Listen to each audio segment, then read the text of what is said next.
This week in news surrounding Israel, United Nations says Israel must give up its nuclear weapons. That's the headline, friends. Stay tuned for all the details.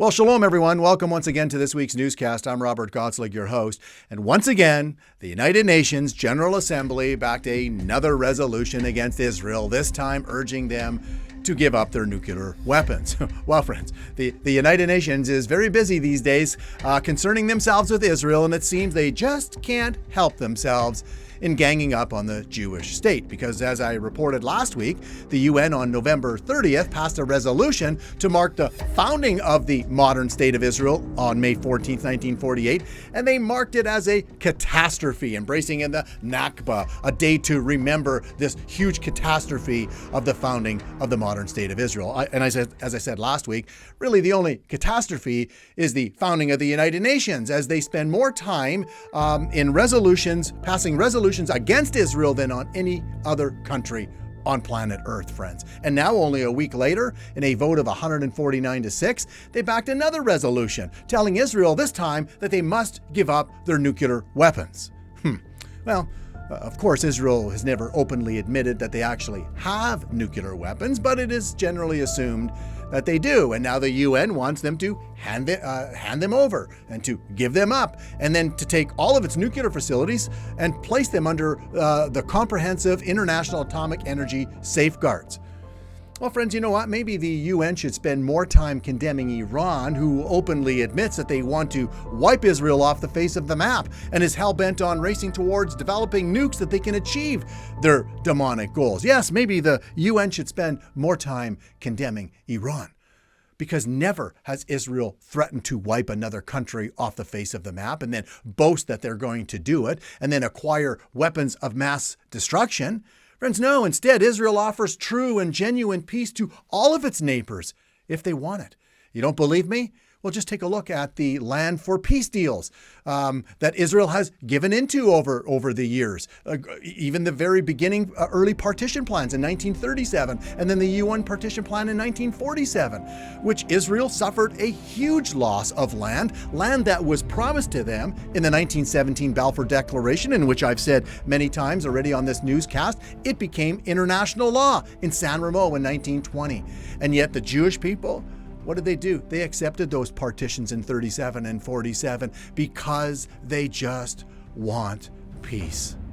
And then in 1979, a peace treaty with Egypt, in which Israel, again, agreed to giving up a huge portion of the Sinai, all for the sake of peace. And then as a result of the Oslo Accords, where Israel in 1995 gave Palestinians self-rule in Bethlehem, Hebron, Jenin, Nablus, Ramallah, etc., again, all for the sake of peace. And then in 2000, under Israeli Prime Minister Ehud Barak, giving almost the entire West Bank away to the Palestinians, who were ruled at that time under Yasser Arafat, in which he stunned the world by rejecting the offer. And then in 2005, where Israel uprooted some 8,800 of its own settlers to give the Palestinians the entire Gaza Strip again, all for the sake of peace. Do you think Israel means peace when they say peace? Look, it's in their actions. Of course they do. And what was the response from the Palestinians back in 2005? What was the response of the United Nations, the EU, and really much of the world? Well, very simple. That's not good enough. They want more land. In fact, Israel's enemies wants all the land for themselves. From the river to the sea, Palestine will be free. In other words, no Israel in there, friends. And so for Israel to lay down their weapons of protection, friends, what would happen? Well, their enemies would only be too happy to come and destroy them, because that is exactly what the enemy would try to do if Israel were to lay down her weapons. And so maybe, friends, the UN should spend less time condemning Israel and more time worrying and condemning those like Iran, who clearly and openly seek to destroy the people they hate, the Jewish people. But you know, friends, that's the geopolitical of it all. But what does God have to say about all of this? Well, very simple.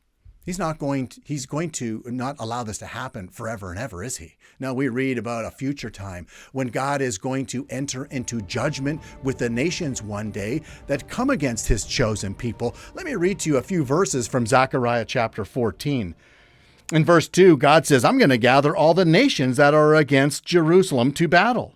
And the city shall be taken, and the houses rifled, and the women ravished, and half of the city shall go forth into captivity, and the residue of the people shall not be cut off from the city. Okay, the Jewish people are going to come under a huge attack in the tribulation period. And look at what verse 3 says. And this is to the close of the end of the tribulation period, that 7-year period that we read about in the book of Revelation. It's the time of Jacob's trouble, Jeremiah chapter 30. And towards the end of this is what we read here in verse 3. Then shall the Lord go forth and fight against those nations as when he fought in the day of battle. And of course, his feet are going to stand on the Mount of Olives. And he's going to come with all his saints. But look at the judgment that the nations will face when he does return, when Israel's Messiah, Jesus, returns. Look at what we read in verse 12 of chapter 14. And this shall be the plague where the Lord will smite all the people that have fought against Jerusalem. Their flesh shall consume away while they stand upon their feet, and their eyes shall consume away in their holes, and their tongue shall consume away in their mouth. Wow, friends. That's amazing, because some biblical scholars say that this may be from the result of nuclear weapons. Weapons that the nations, led by Antichrist, this world leader, will use one day to try to destroy Israel's Messiah as he returns to rescue the remnant of his chosen people, the Jewish people. Just read Revelation chapter 19, verse 19. That's what the nations do. They turn to make war against Messiah, against Jesus, and against his army who is returning. And so, friends, is this judgment in Zechariah 14 a result of their own nukes being used against themselves? I don't know. It could be. God could use that, certainly, but it doesn't have to be. It could just simply be, as we read, where Messiah's spoken word. That's all that's necessary. And it's all over for those that hate him and his people.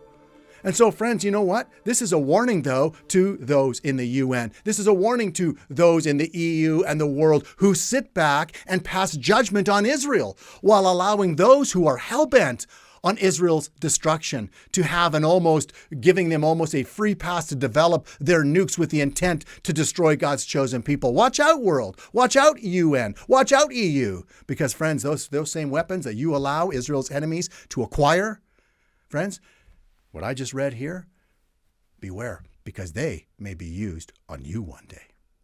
And so, friends, with that, and until next time, I want to thank you again for joining us on another episode of In News Surrounding Israel. Have a great rest of your day, afternoon, or evening, wherever you may be. God bless, friends.